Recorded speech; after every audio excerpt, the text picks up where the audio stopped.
everybody, it's me, your friendly neighborhood Uncle Pete, and this is another episode of my horror debate series that I collaborate with my good buddy Carl and Cook, where we debate a wide array of topics in the horror genre. After you watch my video, then you'll go to Carlin's video. I'll have a link in the description down below. Watch his, and then if you'd like to, you can go to the community tab on his page and vote for who you thought had the better argument, and it's a tie option as well, because a lot of the time people say we both did good. Also, what our topic is, let us know what your answer is in the comments down below. We'd love to read those. We love talking horror with people. Everybody's opinion is valid, and yeah, we like discussing cool horror topics.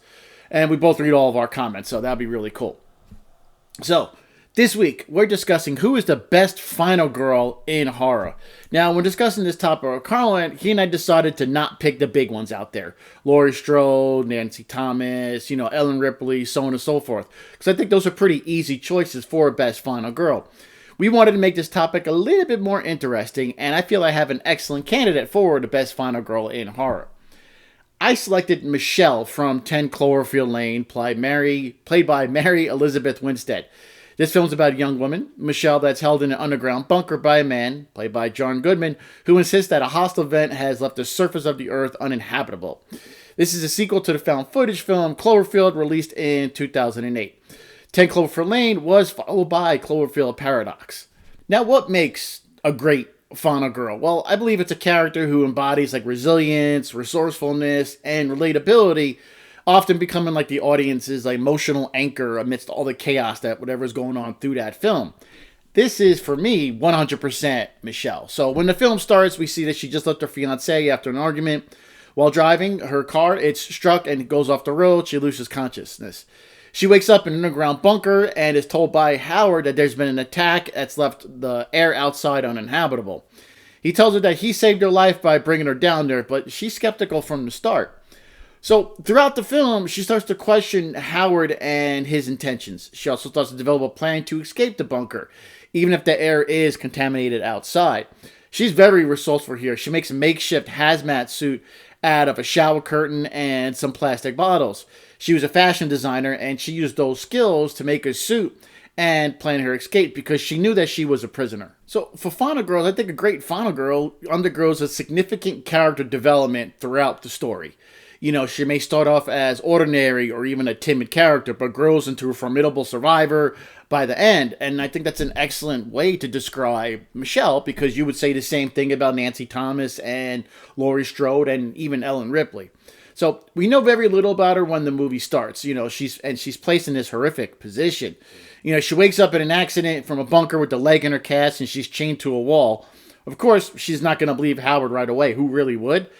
She's chained to a wall, locked in his room, and right away you see her resourcefulness. She doesn't waste any time looking for an escape. She sharpens the end of her crutch to use as a weapon.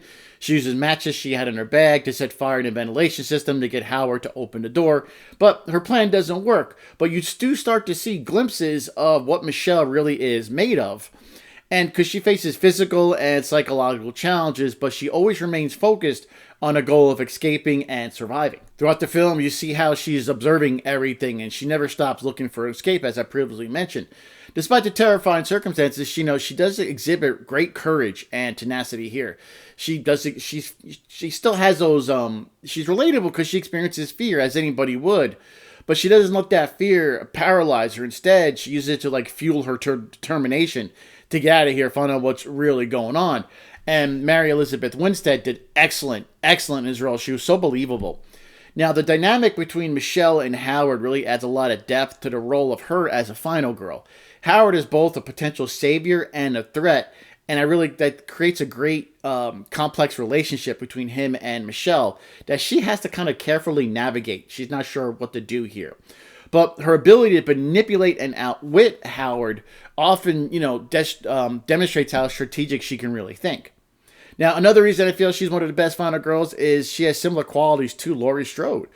She was just your average young woman in this world. She had no martial arts training, no experience with weapons, or any type of survival training. But she had no choice to use the skills that she did have, like being a seamstress with fashion, and she used those to fuel her determination and courage to outwit or overcome these obstacles that she was facing.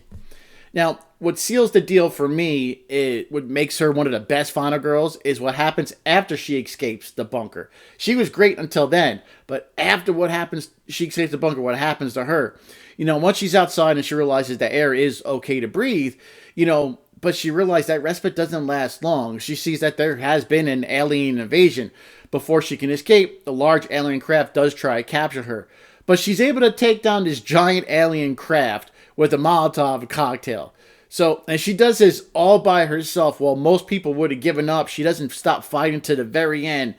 She didn't have time to panic. She just reacted and fought for her life. And all by herself, she takes down this giant alien ship, which is just amazing. Michelle was your average young woman, but we learned that her survival instincts are sharp and believable.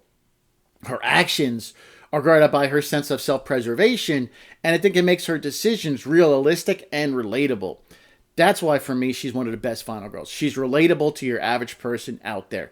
Relatability in characters in film are very important if you want to leave a lasting impact on your viewers. If you can relate to a character, it's going to have a stronger pull on you. And that's what 10 Cloverfield Lane accomplished so very well with Michelle. And I feel she is one of the best final girls in horror. So, there we have it, ladies and gentlemen. Thanks for watching. Now, please go to Carl's channel if you haven't done so already. Watch his video on the subject. And then you can go to the community tab on his page and vote for who you thought had the better argument. Also, let us know in the comments down below what you feel, or who you feel is the best final girl in horror. We'd love to read those comments and talk in horror with all of our horror fans. Thanks again. I'll see you on Fridays for another episode of Nails in a Coffin. And in 2 weeks, Carl and I will debate another topic in the horror landscape. I am your friendly neighborhood Uncle Pete. Remember, with great kills, there must also come great nails.